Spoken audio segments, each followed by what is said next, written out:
Imaginez, vous êtes en train de faire une randonnée et vous découvrez une météorite de plus de 100 000 ans libérée par la fonte des glaces. Curieux, vous la touchez et quelques instants plus tard, votre corps commence à changer de couleur, des douleurs intenses s'emparent de vous et peu après, vous mourrez. Plus tard, on signale votre disparition. Les secours partent à votre recherche, découvrent votre corps et son étrange aspect, puis ceux qui le touchent commencent à se sentir mal et ne tarderont pas, eux aussi, à perdre la vie. Suite à cela, des scientifiques sont envoyés sur place pour analyser l'étrange caillou. Ils font des prélèvements, des expériences, et malgré leur protection, certains subissent le même sort que vous, quand d'autres voient simplement d'étranges zébrures apparaître sur leur corps. Intrigués, ils retournent à leur laboratoire pour analyser plus précisément ces marques ainsi qu'un morceau de la roche-mère, sans se douter un seul instant qu'ils viennent ainsi de condamner l'humanité. Le virus du météore se répand tel une traînée de poudre, engendrant le chaos dans son sillage, et la seule façon de s'en prémunir est de savoir reconnaître les infectés.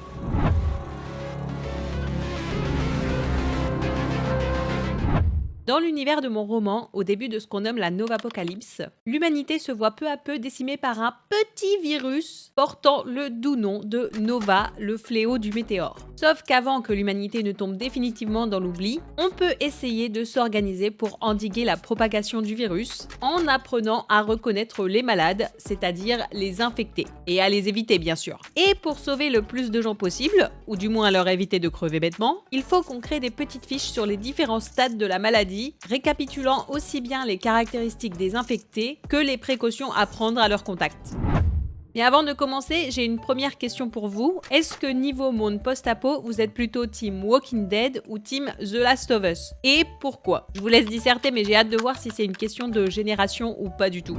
En attendant, de notre côté, la première chose à faire, c'est de trouver une palette de couleurs qui colle bien à cette fin du monde. Le but étant de garder l'ambiance post-apo tout en donnant aux gens envie de lire nos fiches. Parce que oui, c'est peut-être ce qui va sauver la vie de certains d'entre eux. Et là, comme ça, vous imaginez peut-être ce genre d'ambiance, à l'image des deux séries que j'ai citées juste avant. Des couleurs plutôt froides, grisonnantes, désaturées, comme si une fois l'humanité anéantie, la vie n'existait plus. Et bah si c'est le cas, sachez que j'ai une toute autre vision, en tout cas en ce qui concerne mon univers. J'ai donc sélectionné des palettes de couleurs qui s'approchent de ce qu'on a l'habitude de voir dans les mondes post-apo, mais aussi une totalement différente qui s'approche plus des couleurs de l'espace parce que mon virus vient d'une météorite. Et maintenant, je fais un petit mix de tout ça en essayant de garder des couleurs qui contrastent entre elles, à la fois au niveau des valeurs, mais aussi au niveau de la complémentarité des couleurs. Et jusque-là, j'en suis pas mécontente, mais vous allez voir que mon avis là-dessus va un petit peu changer. Nouvelle question avant qu'on entame l'étape la plus fastidieuse de la création de ces fiches. Est-ce que pour vous, univers post-apo rime forcément avec zombie? Ou est-ce que justement, vous préférez un univers post-apo sans zombies? Et pourquoi? En tout cas, s'il y a un truc que les zombies ne savent pas faire, c'est écrire. Et justement, pour nos fiches, on va avoir besoin de créer une police d'écriture. Et ça, c'est long. Par chance, j'avais déjà fait une partie du travail il y a 2 ans, en tout cas au niveau du design. Si vous avez été sur mon site ou que vous me suivez depuis longtemps, et si c'est pas le cas, abonnez-vous, comme ça vous me suivrez au moins depuis maintenant, vous avez dû voir passer cette image qui n'est autre que la couverture provisoire de mon roman. Et dessus, j'avais déjà dessiné 2 polices pour le titre, mais maintenant, il va falloir les transformer en une véritable fonte utilisable pour écrire sur nos fiches. Et puisqu'on est encore au début de la Novapocalypse, j'ai encore internet et je vais aller sur le site Calligrapheur qui permet de réaliser des polices personnalisées. Il faut juste créer un template avec les lettres et les symboles qu'on désire. Après, on le télécharge et on vient dessiner nos lettres dessus. Je récupère les lettres que j'avais fait dans mon ancien design et je les décalque dans Clip Studio Paint. Et au départ, je pensais tout faire dans Clip Studio, mais c'est quand même moins pratique que Figma où je peux travailler beaucoup plus précisément. Donc, let's go dans Figma. Et là, je dois inventer les designs des lettres et des symboles qui me manquent. Et il y en a beaucoup. Donc c'est long et fastidieux.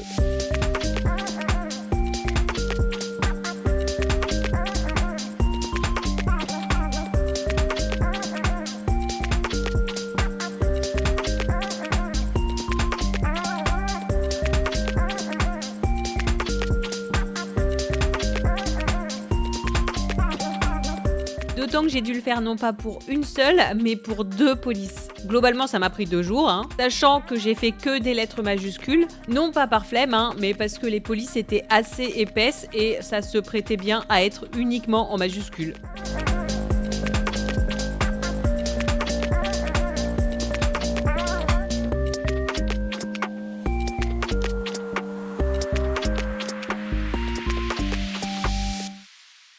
Et une fois ça terminé, je peux télécharger les images avec mes lettres dessus et les importer dans Calligrapheur pour créer mes polices et... Ah bah ça a fait la police, hein! Mais le problème c'est que ça a déformé certaines de mes lettres. Et ça peut arriver parce que la résolution d'image est trop petite ou parce que Calligrapheur n'interprète pas correctement ce qu'il voit. Dans tous les cas, moi ça me va pas parce que je veux un truc parfait, quitte à ce que de nouvelles personnes continuent de se faire contaminer entre temps. Donc il me faut une autre solution. C'est là qu'intervient FontForge, un logiciel gratuit pour faire des polices. Il est un peu vieux et il crache souvent, mais il fait le taf. Donc dans FontForge, je vais venir importer chacune de mes lettres une par une pour chaque police en SVG dans le logiciel. Et ça aussi c'est long, hein, ça m'a pris un jour supplémentaire. Mais ça fonctionne! Et après quelques réglages, j'ai enfin 2 polices prêtes à être utilisées sur mes fiches.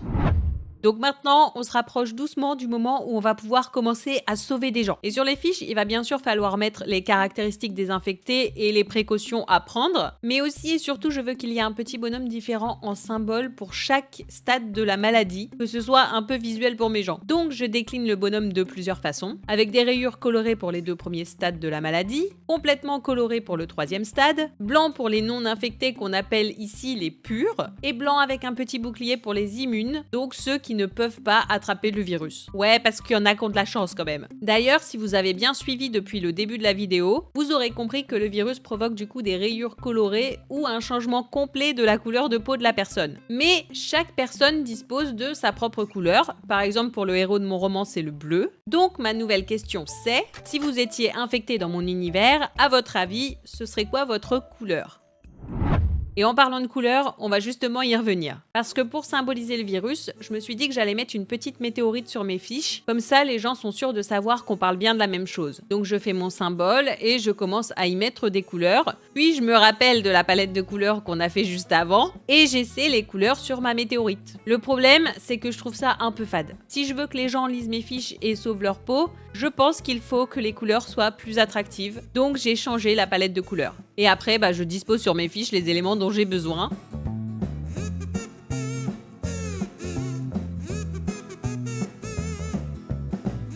Je crée un pattern de rayures pour marquer le bord de mes fiches, un peu comme on fait avec les panneaux attention, mais raccord avec mon univers. Et puis après, je fais des tests. Je me suis surtout appliquée à mettre le plus d'informations possible sur les fiches, sans en faire trop non plus pour que ça reste digeste. Et une fois que j'ai tout ça, j'y vois un peu plus clair. Je rajoute le symbole de la météorite en haut, avec la nouvelle palette de couleurs. Même chose avec mon bonhomme. Et j'essaie de caler le nom de mon virus quelque part avant de mettre plus en avant les titres, histoire de rendre tout ça un peu plus visuel et que ce soit plus facile pour les gens de trouver l'info qu'ils cherchent. Et quand j'ai fait ça pour une fiche, je copie-colle le modèle et je fais la même chose pour les autres stades du virus. Ce qui nous amène à une nouvelle question.